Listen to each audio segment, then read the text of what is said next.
नमस्कार, वक्त हो चुका है 3 at 3 का। मौजूद है दिन भर की सभी बड़ी खबरों के साथ। नमस्कार, आपके साथ मैं हूं मीनाक्षी कंडवाल और 3 एंकर 3 बजे 3 at 3 में नेहा और मैं तो आपके साथ मौजूद हैं, लेकिन इंतजार हमें है हमारी तीसरी सहयोगी का। सीधे चलते हैं श्वेता झा के पास, क्योंकि श्वेता झा वो कोरोना योद्धा हैं जो कोरोना के खिलाफ जंग जीतकर वापस लौटी हैं। श्वेता, हम बहुत खुश हैं, बहुत मिस कर रहे थे आपको। आज आप इस वक्त हमारे साथ जुड़ गई हैं और मैं सारे व्यूअर्स को इस वक्त बताना चाहूंगी कि न सिर्फ श्वेता बल्कि उनके हस्बैंड, उनका बच्चा कोरोना पॉजिटिव हुआ, लेकिन उम्मीद की किरण वो जज्बा जिसके साथ श्वेता ने कोरोना के खिलाफ लड़ाई लड़ी और इस लंबी लड़ाई के बाद आज श्वेता हमारे साथ मौजूद है।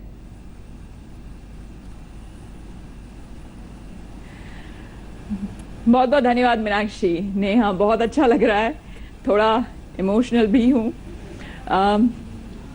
आज तक पे फिर से वापस आके बड़ा अच्छा लगा। 20 दिनों का सफ़र बहुत कठिन था, मुश्किलों भरा था, क्योंकि 20 दिनों पहले आप लोगों के साथ इसी तरह से 3 at 3 यानी कि 3 एंकर 3 बजे हम बुलेटिन कर रहे थे और कोरोना अपडेट जिस तरह से लोगों को हम लगातार देते रहे थे। घर पहुंची तो पता चला कि मेरे हस्बैंड कोरोना पॉजिटिव हैं, तो जाहिर सी बात है हम सभी को, यानी कि मैं और मेरे बच्चे, हम दोनों ने टेस्ट कराया और हम भी कोरोना पॉजिटिव हुए। उसके बाद अस्पताल का सफ़र, इस सब के बीच लोगों को ये बताना बहुत ज़रूरी है, जो इस बीच हमने जाना कि ये तो हम सब जानते हैं कि अभी कोविड के लिए या फिर कोरोना के लिए कोई वैक्सीन नहीं है, लेकिन ये बात बहुत कम शायद होती है। आज तक पर अक्सर आपने देखा होगा, हम तो स्पेशल प्रोग्राम्स भी कर चुके हैं, ये बात जानना आपके लिए बेहद जरूरी है कि वहां जब आप अस्पताल में होते हैं तो आपका सबसे बड़ा हथियार आप खुद होते हैं, क्योंकि आपका इम्यून सिस्टम ही उस वक्त केवल आपको बचा सकता है। श्वेता, ये बात आप बताइएगा डिटेल में, ये बात आप डिटेल में बताइएगा श्वेता। लेकिन एक बार जरा ये तस्वीरें देखिए, मैं महसूस कर पा रही हूँ कैसे आपका गला रूंध रहा है बीते 20 दिन के उस वक्त को याद करते हुए। लेकिन इन तस्वीरों को देखिए आप इस वक्त, जब आप आज दफ्तर पहुंची तो उस दौरान पूरा स्टाफ यहाँ पर मौजूद था, उस उम्मीद के साथ, उस खुशी के साथ, जिसमें ये दिखाई दे रहा था कि जब इंसान एक ऐसी जंग लड़कर वापस लौटता है जब उसे नहीं पता होता कि उसका भविष्य क्या होगा, लेकिन पॉजिटिविटी, उम्मीद और जिस जज्बे का आपने जिक्र किया वो दिखाई दिया था। और ये वो तस्वीरें हम दिखा रहे थे अपने दर्शकों को। मैं चाहूंगी एक बार फिर से आप स्क्रीन पर वो तस्वीरें जरूर दिखाइए जब श्वेता आज पहुंची हैं और आज तक की हमारी पूरी टीम यहाँ वहां पर मौजूद थी। बिल्कुल, और टीम ने स्वागत किया श्वेता का, क्योंकि श्वेता खुद ही बता रही हैं कि एक सकारात्मक रवैये के साथ ही आप इस जंग को जीत सकते हैं। कई बार श्वेता, ये लगा होगा आपको, नाउमीदी भी जागती है, क्योंकि स्वाभाविक है, हर कोई इंसान होता है और ऐसे में जब वो ये जंग लड़ रहा होता है तो बहुत सारी चीजें अनिश्चित होती हैं, मालूम ही नहीं होता है कि कब वो इससे उबर कर वापस अपने उस माहौल, उस दफ्तर में, अपनी उस नॉर्मल जिंदगी में पहुंच पाएगा जिसमें वो पहले था। श्वेता, तो कभी ना कभी तो ऐसा एक बार को लगा होगा कि हाँ, अब मेरी वो उम्मीद छूट रही है, और कभी ना कभी तो ऐसा लम्हा आया होगा जब आपको लगा होगा कि हाँ, बहुत सारे लोगों की दुआएं मेरे साथ हैं और ये दुआएं ही मेरे काम आएंगी और इसी से मैं आगे जो है बढ़ पाऊंगी और अपने वापस दफ्तर एक बार फिर से अपने सहयोगी के साथ 3 at 3 में जुड़ पाऊंगी। बिल्कुल नेहा, इस बीच मैं आपको बता दूं, जब इंसान अकेला होता है और खास करके कोविड एक ऐसी स्थिति जब आपका कोई भी अपना, चाहे जितना भी अपना परिवार के लोग हों, दोस्त हो, कोई भी आपसे मिलने नहीं आ सकता, आपके सामने कोई खड़ा नहीं हो सकता है। उस बीच जो तस्वीरें अभी आप देख रहे हैं, मेरे लिए बहुत भावुक क्षण था आज जब मैं पहुंची office. Kalli Purie ji, my chairperson, और साथ ही साथ हमारे न्यूज डायरेक्टर सुप्रिय प्रसाद वहां पर मौजूद थे, तमाम लोग ऑफिस के वहां पर मौजूद थे। मेरे लिए बहुत ही भावुक क्षण था। लेकिन ये तस्वीरें हैं, ये देखिए, आप तस्वीरें देख सकते हैं। मैं Vishwas, thank you, fantastic to have you back, please take all precautions still.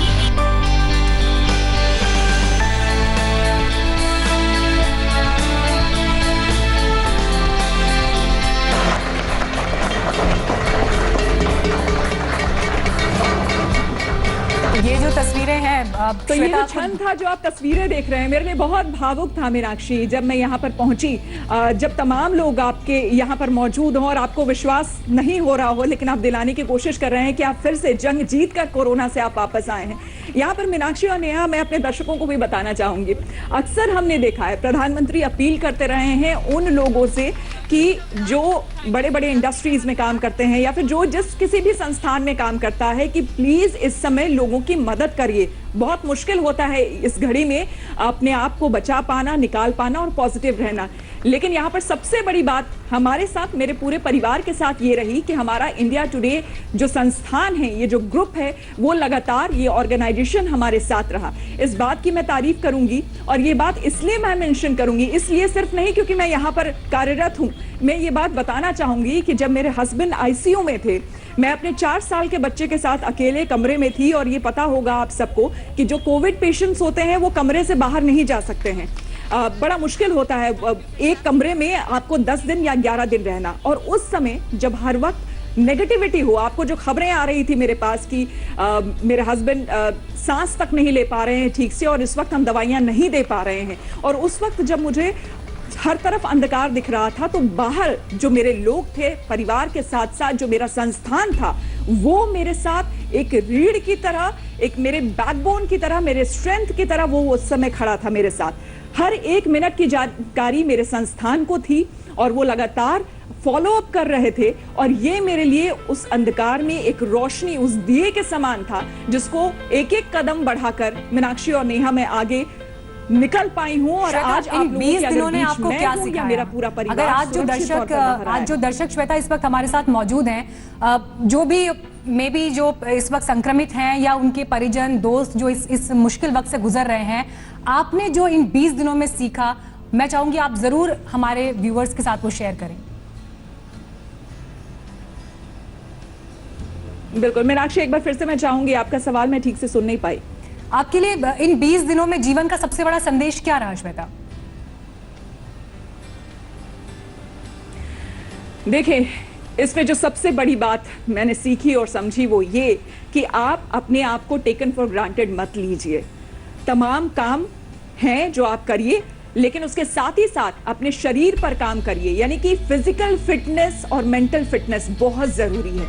आपको फिजिकली फिट होना बहुत जरूरी है। योग करें, साथ ही साथ जो जिम जाते हैं वो जिम करें, लेकिन योग करें, और इसके साथ ही साथ पॉजिटिव अपने आप को बनाए रखना, क्योंकि ये वो घड़ी होती है जब आपका शरीर ही केवल आपका हथियार होता है। क्योंकि यहाँ पर जो दवा, मैंने जो 20 दिनों तक हमारा ट्रीटमेंट 11 दिनों तक हुआ अस्पताल में, उसमें सिर्फ ये होता है कि आपके जो सिम्टम्स होते हैं, अगर आप ये कहेंगे कि मुझे कफिंग हो रही है तो आपको कफ सिरप दिया जाता है, लेकिन इन सब के बीच आपको लगातार पॉजिटिव रहना बहुत जरूरी है। मेडिटेशन आप कर सकते हैं तो आप वो करिए, अपने आप को तैयार रखिए, और निश्चित तौर पर मानिए कि अगर आपका शरीर तैयार है, मजबूत है, इम्यून सिस्टम आपका मजबूत है, तो आपको कोरोना डरा नहीं सकता है और आप निश्चित तौर पर उसे हराएंगे। और तस्वीरें बयां कर रही कि कैसे हर पल हर वक्त, और श्वेता खुद भी बयां कर रही थी कि ये पूरा इंडिया टुडे ग्रुप लगातार टच में बना रहा, श्वेता के साथ खड़ा रहा। और आज भी जब श्वेता वापस अपने कार्यस्थल लौटी तो इंडिया टुडे ग्रुप की वाइस चेयरपर्सन कलीपुरी वहां पर मौजूद थी। खुद श्वेता का फूलों के साथ उन्होंने स्वागत किया और ये बताया कि हाँ, आगे का सफर अब श्वेता को जारी रखना है उसी सकारात्मकता के साथ जिसके साथ उन्होंने कोरोना को मात दी है।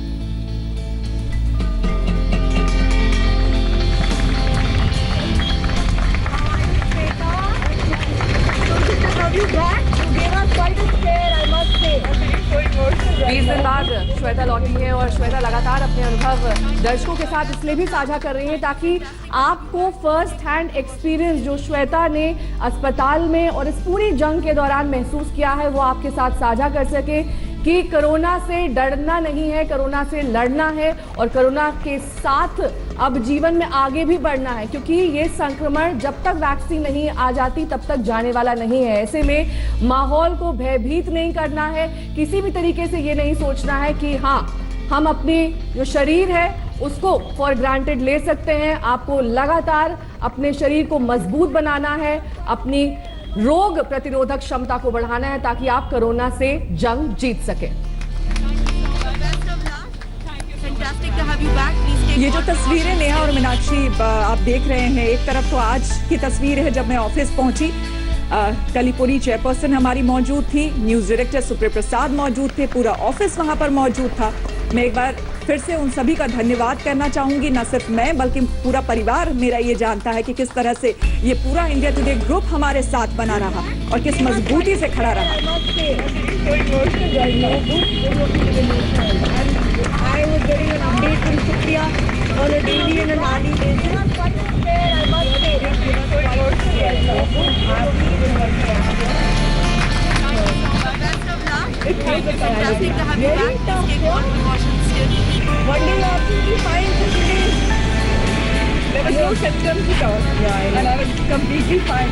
I came to office, I did my work, then all of a sudden I get to know that I have also caused it. My son is also caused it, and the entire family.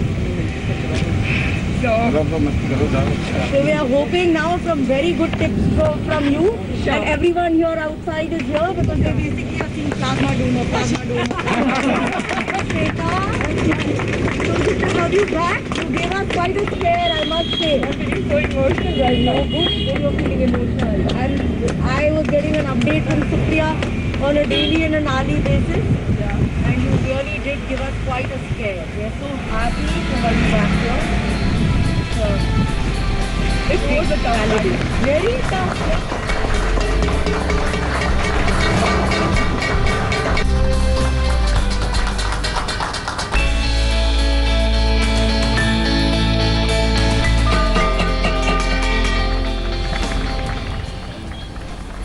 Shweta, कौन जानता था कि कभी हम bulletin में इस तरह की तस्वीरें साझा कर रहे होंगे और आपसे अनुभव पूछ रहे होंगे कि आपने कैसे इस संक्रमण को मात दी, क्योंकि हम तो यही जानते थे कि एक साथ हम तीनों के साथ ये बुलेटिन इसी तरीके से जारी रहेगा, लेकिन 20 दिन का एक गैप जरूर बना लगा। एक बार फिर से हम वापस आ गए हैं और बात कोरोना की ही करेंगे, क्योंकि जो लगातार लोगों के बीच खौफ का विषय बना हुआ है, दरअसल हम यही समझाना चाहते हैं कि ये खौफ नहीं है, ये एक ऐसा संक्रमण है जिससे लड़ा जा सकता है, जिसे जीता जा सकता है। और देखिए नेहा, जिस बात का जिक्र आपने किया और श्वेता, आपकी वजह से जो एक इंस्पिरेशनल मैसेज इस वक्त सबके सामने है वो यही कि चलती का नाम जिंदगी।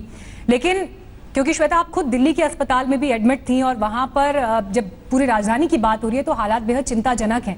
83,000 से ज्यादा लोग कोरोना से संक्रमित हो चुके हैं और पॉलिटिकली भी श्वेता, अभी जो केंद्र सरकार और दिल्ली सरकार के बीच बातचीत चल रही है उसमें भी जिस तरह के बयान सामने आ रहे हैं वो दिल्ली वासियों के लिए एक चिंता जरूर पैदा कर रहे हैं। बिल्कुल, चिंता की बात जरूर है मीनाक्षी, लेकिन साथ ही साथ आपको बता दें कि लगातार दिन रात जिस तरह से डॉक्टर्स और नर्सेज, तमाम स्टाफ जिस मुश्किल परिस्थिति में भी काम कर रहे हैं, वो उस पीपीई किट को पहनकर 6 घंटे, जिसमें कि जो डॉक्टर नर्सेज हैं ना वो कुछ खा सकते हैं ना पी सकते हैं और लगातार हमारी तीमारदारी करते रहे, उसको सल्यूट करना इस बीच बहुत जरूरी है। जो दिक्कतें हैं वो अपनी जगह पर है, लेकिन इस बीच आपको बता दें कि अभी कल ही गृह मंत्री अमित शाह ने दिल्ली में कोरोना के इंतजामों की लंबी चौड़ी जानकारी दी है और आज दिल्ली के मुख्यमंत्री अरविंद केजरीवाल ने कोरोना से लड़ाई के प्लान पर आज तक से भी एक्सक्लूसिव बातचीत की है। मुख्यमंत्री जी, सबसे पहले आपसे पूछना चाहूंगा कि आज आपने एक प्लाज्मा डोनर बैंक की एक अनाउंसमेंट करी।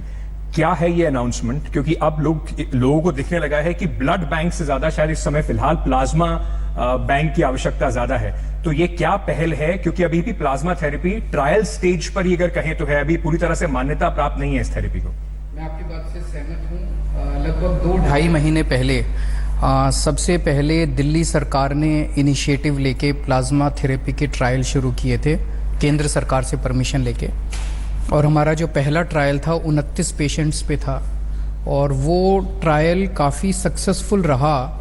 इन द सेंस वो ये दिखाता है कि अगर बहुत सीरियस अगर पेशेंट है, मल्टी ऑर्गन फेलियर हो गए और वेंटिलेटर पे चले गए, उनको तो बचाना मुश्किल हो जाता है, लेकिन अगर मॉडरेट पेशेंट है उसकी स्थिति को खराब होने से बचाने के लिए प्लाज्मा थेरेपी सक्सेसफुल नज़र आती है।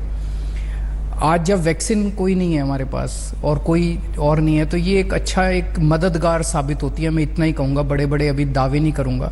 तो वो जो 29 पेशेंट्स में दिया, उसके नतीजे जब हमने केंद्र सरकार को सबमिट किए तो केंद्र सरकार ने काफ़ी हमें भी परमिशन दी और आगे भी परमिशन दी, कई सारे प्राइवेट हॉस्पिटल्स को भी परमिशन दी।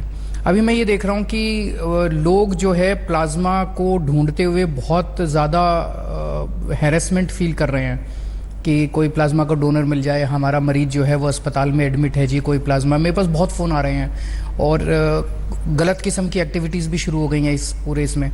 तो अब सरकार ने तय किया है कि हम एक प्लाज्मा बैंक बनाएंगे। जो लोग ठीक हो गए हैं उन लोगों को फ़ोन करके, उनको इनकरेज करके, उनको प्लाज्मा डोनेट करने के लिए इनकरेज किया जाएगा। और ये जो प्लाज्मा बैंक होगा ये ILBS जो हमारा अस्पताल है वहाँ पे होगा। जो भी डोनर है उनको आने का जाने का सारी व्यवस्था करेंगे। और मैं आज आपके चैनल के माध्यम से भी सभी जो ठीक हो चुके हैं कोरोना से, उन सब लोगों से रिक्वेस्ट करना चाहता हूँ हाथ जोड़ के कि अपनी ज़िंदगी में कम मौके आते हैं दूसरे की ज़िंदगी बचाने के लिए। ये एक मौका है। अगर आप प्लाज्मा डोनेट करते हैं तो हो सकता है कि आपके प्लाज्मा से किसी एक आदमी की ज़िंदगी बच जाए। तो आप बिल्कुल, कुछ लोगों के मन में है कि वीकनेस आ जाती है, कोई वीकनेस नहीं आती है प्लाज्मा डोनेट करने से। कुछ तो अलग अलग भ्रांतियां हैं, किसी तरह की कोई मन के अंदर भ्रांति रखने की ज़रूरत नहीं है। आपकी सेहत हमारे लिए सबसे पहले है, आपकी सेहत को किसी तरह का कोई नुकसान नहीं होने वाला। तो जो प्लाज्मा इकट्ठा होगा उसे फिर जो भी प्राइवेट का डॉक्टर हो या सरकारी डॉक्टर हो, जो भी रिकमेंड करेगा कि मेरे मरीज को ज़रूरत है, हम उसे प्लाज्मा देंगे। 27 तारीख को यानी कि शनिवार को आपने एक मीडिया इंटरेक्शन था, आपका प्रेस कॉन्फ्रेंस थी, उसमें आपने कहा कि जून के शुरुआती हफ्ते में, फर्स्ट वीक में, lack of testing, lack of beds की वजह से कुछ पेशेंट्स की जान भी गई कि उस समय बेड्स अवेलेबल नहीं थे। क्या किसी भी सरकार के लिए सबसे बड़ा एडमिशन ऑफ फेलियर नहीं है कि आपके पास मार्च से लेकर जून तक का समय था और आप खुद कह रहे हैं मुख्यमंत्री होने के नाते कि उस समय कुछ लोगों को इसका खामियाजा भुगतना पड़ा क्योंकि हम पूरी तरह से तैयार नहीं थे? देखिए, पहली चीज़ तो हमें ये समझने की ज़रूरत है कि दिल्ली ने कहाँ से शुरू किया, दिल्ली में कोरोना कैसे बढ़ा, इतना ज़्यादा कोरोना कैसे बढ़ा। कुछ लोग ये कह रहे हैं दिल्ली वाले इनडिसिप्लिन्ड हैं, कुछ लोग अलग अलग दिल्ली वालों के ऊपर वो कर रहे हैं। दिल्ली में कोरोना बढ़ा क्योंकि 15 फरवरी से लेके 20 मार्च के बीच में 35,000 लोग बाहर से आए इंडिया में। उन देशों से आए। भारत सरकार ने निर्णय लिया कि उन देशों में जहाँ पे कोरोना बहुत बढ़ गया था, वहाँ के इंडियंस वहाँ से वापस इंडिया आना चाहते थे, तो भारत सरकार ने स्पेशल फ़्लाइट्स उनके लिए अरेंज की। वो सारी फ़्लाइट्स 35,000 लोगों को लेके आई, जिनकी शुरू में किसी को पता नहीं था क्या टेस्टिंग प्रोटोकॉल है, क्या कुछ है। उनकी कोई स्क्रीनिंग नहीं हुई शुरुआती दिनों के अंदर, और वो सारे के सारे दिल्ली के अंदर फैल गए। उसके बाद लॉकडाउन हो गया, लेकिन वो अंदर ही अंदर अपने परिवार को, अपने दोस्तों को तो कर रहे थे। शुरुआत के दिनों में कोई टेस्टिंग नहीं हो रही थी, बिकॉज कोई टेस्टिंग किट नहीं थी किसी के पास, कोई टेस्टिंग लैब्स नहीं थी किसी के पास।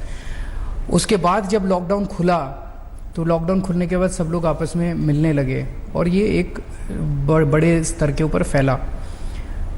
जब तक हम अपनी कमी को एक्सेप्ट नहीं करेंगे, तब तक उसको सुधार नहीं सकते। मैं मानता हूं कि जून के पहले हफ्ते में दिल्ली में बेड्स की कमी थी, हमने काफ़ी बेड्स का इंतज़ाम किया था, वो भी कम पड़ गया। टेस्टिंग की कमी थी, हमने काफ़ी टेस्टिंग का इंतज़ाम किया था, वो भी कम पड़ गया था। आज की डेट में उसके बाद हम सोए नहीं। एक चीज़ मैंने रियलाइज़ की कि कोरोना की लड़ाई इतनी बड़ी लड़ाई है जिसको कोई अकेली सरकार नहीं जीत सकती, कोई अकेली एजेंसी नहीं जीत सकती, कोई अकेला व्यक्ति नहीं जीत सकता। सबको साथ लेके चलना पड़ेगा। मैं सबके पास गया, केंद्र सरकार से मदद मांगी टेस्टिंग बढ़ाने के लिए।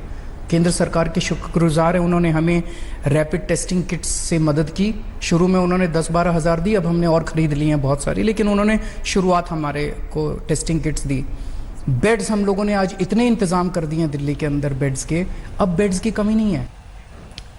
तो आपने इस इंटरव्यू के जरिए देखा कि अरविंद केजरीवाल जिन तैयारियों की बात कर रहे हैं वो दिल्ली के हालात को दर्शा रहे हैं। ताजा आंकड़ों के मुताबिक आपको बता दें कि राजधानी में कोरोना मरीजों की संख्या 83,077 तक पहुंच चुकी है। कल शाम को जो आंकड़े जारी किए गए थे उसके मुताबिक 24 घंटे में 2,889 नए मामले सामने आए हैं, जबकि 65 मरीजों ने जान गंवाई है। इसके साथ ही दिल्ली में मौत का कुल आंकड़ा 2,623 पहुंच चुका है। लेकिन ये राहत की बात है कि ठीक हुए मरीजों की कुल संख्या 52,607 है। हालांकि सभी एक्टिव केसेस की संख्या 27,847 है।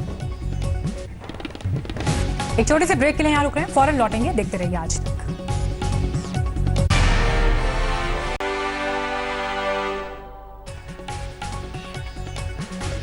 देश में कोरोना के बाद सबसे बड़ी चर्चा अब जिस बात की है वो है चीन। ड्रैगन की दगाबाजी के बाद सरकार और सेना सतर्क है।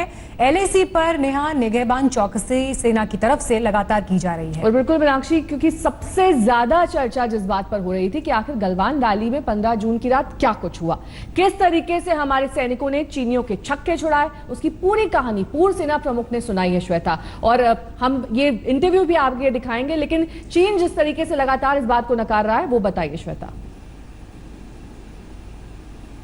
बिल्कुल नेहा, जनरल वीके सिंह ने खास तौर पर उन्होंने बताया है कि आखिर कैसे चीन ने जो चाल चली थी वो पूरा सब कुछ उल्टा पड़ गया।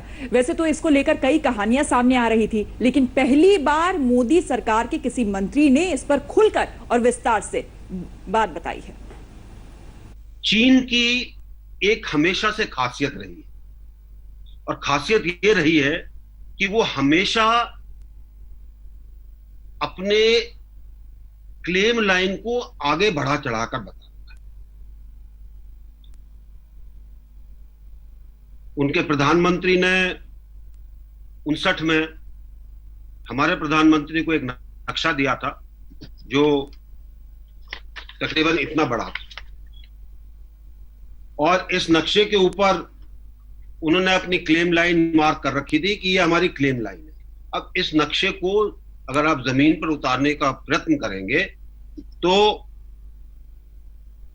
कहीं ना कहीं उसमें गड़बड़ जरूर है, और इसी गड़बड़ का वो लोग फायदा उठाते हैं।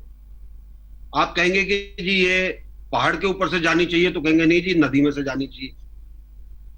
और इसी चीज को लेकर जो लाइन ऑफ एक्चुअल कंट्रोल है उसका एक परसेप्शन बन गया। वो कहते हैं जी फलां जगह तक है, कहते हैं फलां जगह तक है। दोनों सेनाएं अपनी तरफ से कोशिश करती है कि वो जहां तक हम सोचते हैं वहां तक जाएं, वो सोचते हैं कि इधर तक आए। और इसीलिए खासकर गर्मियों के मौसम में जब पेट्रोलिंग ज्यादा होती है तब पेट्रोल आमने सामने आते हैं। क्लैश नहीं होता है, लेकिन आमने सामने आते हैं। पिछले 5-6 साल से धक्का मुक्की शुरू हुई। वो कहते हैं हमको आगे जाना, हमारे लोग उनको रोकते। और अभी भी आपने देखा होगा, चाहे पेंगोंग त्सो का इलाका हो, चाहे गलवान का इलाका हो, चाहे हॉट स्प्रिंग कोंकाला का इलाका हो, चाहे देमचौक का इलाका हो, ये धक्का मुक्की करने की कोशिश करते हैं सिर्फ इसलिए कि हमको अपनी लाइन तक जाना है, ताकि वो वहां पर फोटो खींच सकें। फोटो खींचकर फिर अगली मीटिंग के अंदर दिखाते हैं कि जी हमारा इलाका वहां तक था, देखिए हमारे सैनिक खड़े। ये एक उनका एक काम करने का तरीका है, ताकि वो अपना हक, एक जो लाइन वो सोचते हैं वहां तक पहुंच सके। चीन ने 3 साल पहले, 2 साल पहले, 3 साल पहले अपने जो उनके कमांड जो सिस्टम था इलाकों का, उसको रीऑर्गेनाइज किया था। पहले उनकी 7 कमांड हुआ करती थी। तिब्बत कमांड अलग थी, सिंकियांग की कमांड अलग थी। जब उन्होंने 3 साल पहले ऑर्गेनाइजेशन किया, उसके अंदर इन्होंने दोनों को मिला दिया और इसको वेस्टर्न थिएटर कमांड का नाम दिया। ये वेस्टर्न थिएटर कमांड के जनरल जोंकी हैं, जो कि शी जिनपिंग के ही नजदीकी इलाके के हैं, और इनका फौज के अंदर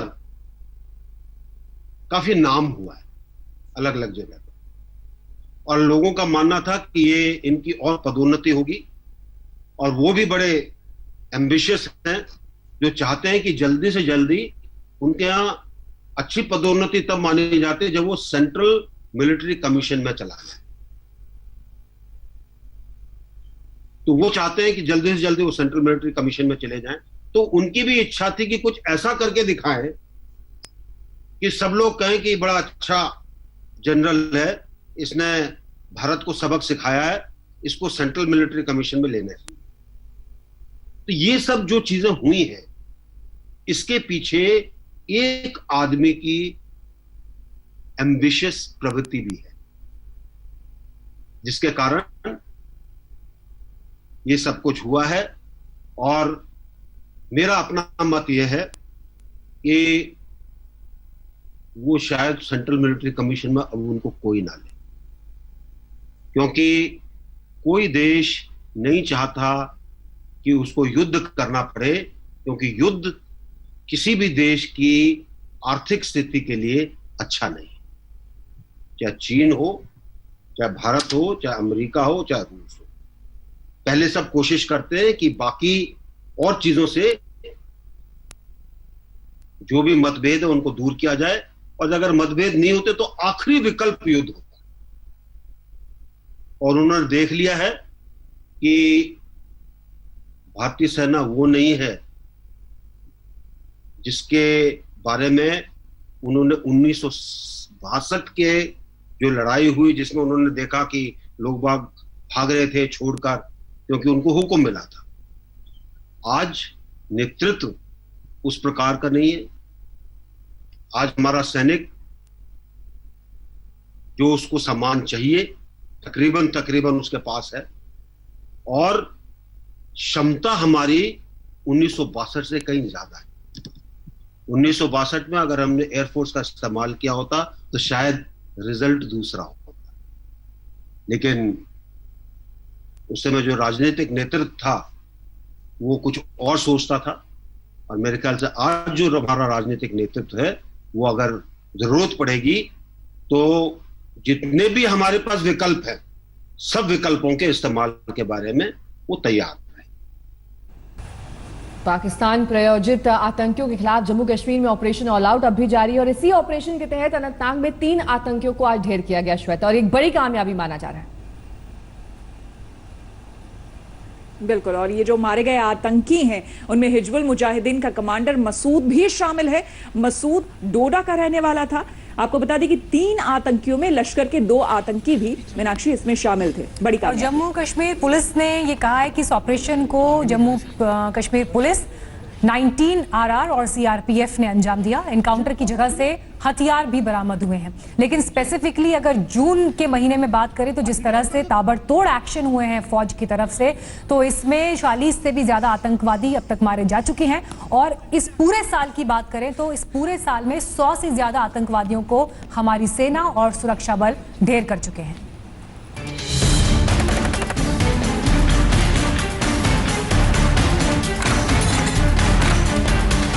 अनंतनाग की सुबह गोलियों की तड़तड़ाहट से शुरू हुई। कोरोना काल में आतंक का वायरस ढेर हो गया। सुरक्षा बलों ने 3 आतंकियों को मौत के घाट उतार दिया। मारे गए आतंकियों में हिजबुल कमांडर मसूद और लश्कर के 2 आतंकी शामिल थे। जम्मू कश्मीर में ऐसा कोई दिन नहीं गुजर रहा जब आतंकियों को ढेर नहीं किया जा रहा। कभी त्राल तो कभी शोपिया। आज बारी अनंतनाग की थी। अनंतनाग के खुलचोहर में आतंकियों के छिपे होने की खबर मिली। सेना, CRPF और जम्मू कश्मीर पुलिस ने मोर्चा संभाल लिया। जहां आतंकी छिपे थे उस इलाके को घेर लिया गया। तभी आतंकियों ने बचने के लिए फायरिंग की और जवाबी कार्रवाई में आतंकियों को उनके अंजाम तक पहुंचा दिया गया। एनकाउंटर में 3 दहशतगर्द ढेर हो गए। उनके पास से हथियार, एक AK-47 और 2 पिस्टल बरामद हुए हैं। अनंतनाग जिले के चुहुल इलाके में आज सुबह सुरक्षा बलों और मिलिटेंटों के बीच मुठभेड़ में 3 मिलिटेंट मारे गए हैं। मारे गए मिलिटेंटों की पहचान हुई है, जिसमें डोडा में का हिजबुल कमांडर मसूद भी मारा गया है। और पुलिस का कहना है कि डोडा अब पूरी तरह से आतंकवाद मुक्त हो चुका है। अगर जम्मू कश्मीर की बात करें तो जून का महीना सुरक्षा बलों के लिए कश्मीर में काफ़ी सफल रहा और 46 मिलिटेंट अलग अलग मुठभेड़ों में मारे गए। जम्मू कश्मीर में आतंक के खिलाफ सुरक्षा बलों के अभियान में जबरदस्त तेजी आई है। इस साल अब तक 116 आतंकी ढेर हो चुके हैं। इसमें कई आतंकवादी संगठनों के 7 ऑपरेशनल कमांडर शामिल हैं। सिर्फ जून के महीने में 46 आतंकी मारे जा चुके हैं। जम्मू कश्मीर से अनुच्छेद 370 हटने के बाद से पाकिस्तान के पालतू आतंकी घाटी का माहौल और खराब करने की साजिश में लगे हैं, लेकिन सुरक्षा बल आतंकवादियों के खात्मे में लगे हैं, जिससे पाकिस्तान बौखलाया हुआ है। इसी बौखलाहट में पाकिस्तान लगातार सीज फायर का उल्लंघन कर रहा है। हालांकि उसे इसका भी करारा जवाब मिल रहा है। अशरफ बानी, श्रीनगर, आज तक। फिलहाल यहाँ रुकेंगे छोटे से ब्रेक के लिए। ब्रेक के उस पार आपको बताएंगे कि बॉलीवुड में नेपोटिज्म को लेकर किसने की आवाज बुलंद।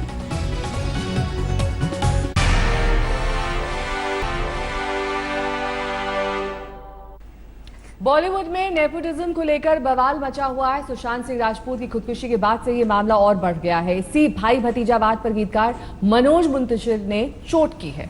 उन्होंने दरअसल आवाज बुलंद की है। मनोज मुंतशिर ने अपने अंदाज में उन लोगों को ललकारा है जो बॉलीवुड को अपनी जागीर समझते हैं, गोलबंदी करके न्यू कमर्स के लिए मुश्किलें पैदा करते हैं। श्वेता, दरअसल बॉलीवुड में कई लोगों का मानना है कि जो लोग छोटे शहरों से जाते हैं उन्हें कई बार खेमेबंदी का शिकार होना पड़ता है। आपको याद होगा कि कुछ दिनों पहले ही एक गांव के बच्चे का डांस शेयर करते हुए मनोज मुंतशिर ने कहा था कि ऐसा टैलेंट नेपोटिज्म के शोरूम से नहीं निकलता। हम 3 एंकर्स के साथ फिलहाल इस खास पेशकश में बस इतना ही। कल फिर हाजिर होंगे कुछ और खबरों के साथ 3 बजे। तब तक बने रहिए हमारे साथ, देखते रहिए आज तक।